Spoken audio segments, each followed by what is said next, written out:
Hi there, in this video here we'll look at how to assemble our truck. To start this you'll have to complete the body, the wheels and the axle. So first to get started we'll go up to File, New, and we want to make sure that we're in our project file for the truck there. We're going to Metric, and then under Assembly this time we're going for Standard Millimeter. Here we click Create. We're now in an assembly part, and you'll notice up here that the menu is different. So first of all, we want to click Place, and you should have the parts here for your truck. Okay. The first part we want to insert is the truck body there. Click on Truck, click Open, and then we'll just zoom out there, and I can just click there to place one model of our truck. If I click again, I get a lower version. I don't want that, so I'll press the Escape key at the top left of my keyboard. What we want to do first here is we want to ground that truck in position so it doesn't move around. So we can right click on that and then go down to grounded. So that truck is now fixed in position. Next up we need to add some axles and some wheels. So we're going up to Place again, in the top left, and clicking on the icon there. And we're going to go for axle. We're going to go Open. I'm going to click twice because we want two axles there. And now we're going to press Escape to get rid of that there. Now I'm going to add what we call some constraints. Constraints are what tell the software how the parts are positioned against each other. So I'm clicking constraint here. Sometimes it's useful to zoom in when we do this. So I can zoom in, use my scroll wheel. I can hover over that there, and we'll see what we get is what we call the center axis down there. So when that's highlighted with a dotted dashed line down the middle there, I can click on that there, and I can zoom out, and I can zoom over to here. So that was an axle hole. Now if I hover over that again, I get the same kind of line, and I can click that there. So that axle is now in that hole, and I can click Apply. I'll just close this a second. I'll show you that this axle is always going to be lined up with that hole, but I can still move side to side. So we need to stop it doing that. So we can go up to Constraint again, and I click on the end of this axle and the side of the truck there. Now you'll see that the axle has gone right into the truck body.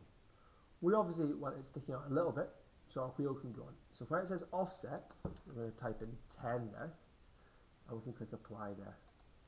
And now we've got enough room for the wheel to go on that one there.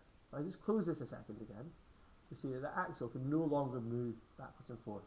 It's constrained to be in the hole, and also the end of it's constrained to be 10 millimeters from the side of that truck body there. I'm going to do the same for the other axle. So up to Constraint again. I'll zoom in here and we can get that dotted center axis. And we can zoom in over to the hole here where it needs to go. And then we can click Apply there. And then I can go in and I can add my next constraint there. So again on the end of the axle, the side of the truck. And if it doesn't necessarily go in, we'll maybe hit flush instead. Okay, rather than the mate. And again we need to set an offset there. And that's going to have to be minus 10 for me. It might be 10 for you, it might be minus 10 there. And we can click Apply. And there we are. We've got the axles on the side of the truck there. Now we need to add some wheels. So we go Place, go Wheel, click Open, and I want 4 of these. 1, 2, 3, 4. And again I can just press Escape to get rid of them. Now these are quite hard to do when they're black. So I might just change the colour of that up here. Actually, I'll just leave that at the moment. So constraint. So again, go into the middle of the wheel there, get my center axis, go into the center of the axle there, and again I can click Apply there. Okay, and if I just close that, that wheel is now on that axle, but obviously it can move in and out a little bit. Okay. So I need to constrain that. So that end of that axle there and the end of the wheel are aligned. So I can constraint again, zoom in, and I'm going to flip that there so it's flush. And there we are, click Apply. And that wheel is now attached onto the end of that axle. Okay. So I was told that it's going to line up those two surfaces there. So again, we're going to do that with the next wheel. And then the center of here, click Apply. I'll do it with that surface and that surface there. Just click Flush, click Apply, and we'll close that there. Okay. There's my two wheels. Now I'm going to take my truck round, and you can drag these over here, okay? so they're a bit closer to where we're working. Again, click constrain. You can zoom in there, zoom in there and click apply. So I'm going to click that surface and that surface there. That'll need to be flush. Click apply. And then finally we've got this center axis here. So sometimes if you're not getting the constraint you want, just close it, go constrain again, and it'll give you the option you want there. So get the center axis there, the center axis there, click apply, and then we're doing these two surfaces here. And again, we want them to be flush, click apply there.